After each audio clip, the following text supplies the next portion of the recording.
Ohoo, me oleme jõudnud järjekordse teetähiseni. Mis te arvate, kus kohas me oleme? No kes on mänguhuviline, see juba aimab, kus me oleme.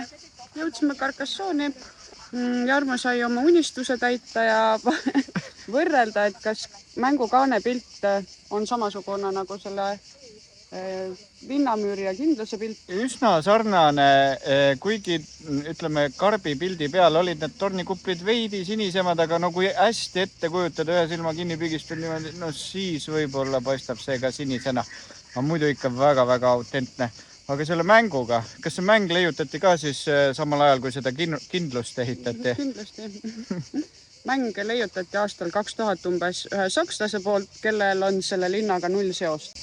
Nüüd, kui ma seda lugu kuulasin, siis tõesti tekib ikkagi küsimus, et kas sellel mängul ja sellel linnal siis üldse mingit seost on?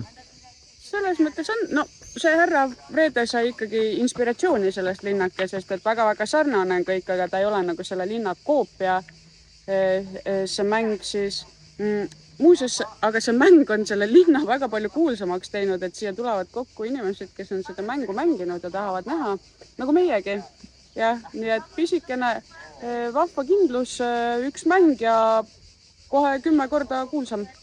Ja nüüd on aeg siseneda.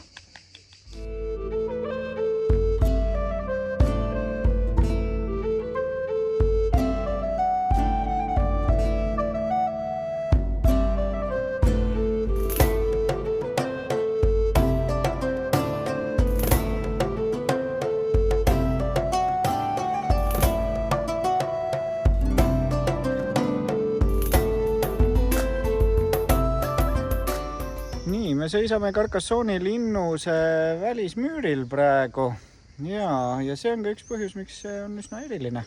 Jah, sest et tal on väga hästi säilinud välismüür, kuid ka sisemüür, et 2 müüri ja kuigi seda linnust või kindlust on üritanud siin vallutada marodöörid, maurid ja kes veel? Muideks ristisõdijad ise. Ka üritanud üks paremini säilinud kindluseid Euroopas, väga uhke, tasub tulla. Tasub kindlasti tulla, nii et ärge jääge ainult lauamängu mängima. Tulge ja vaadake päris asi ka üle.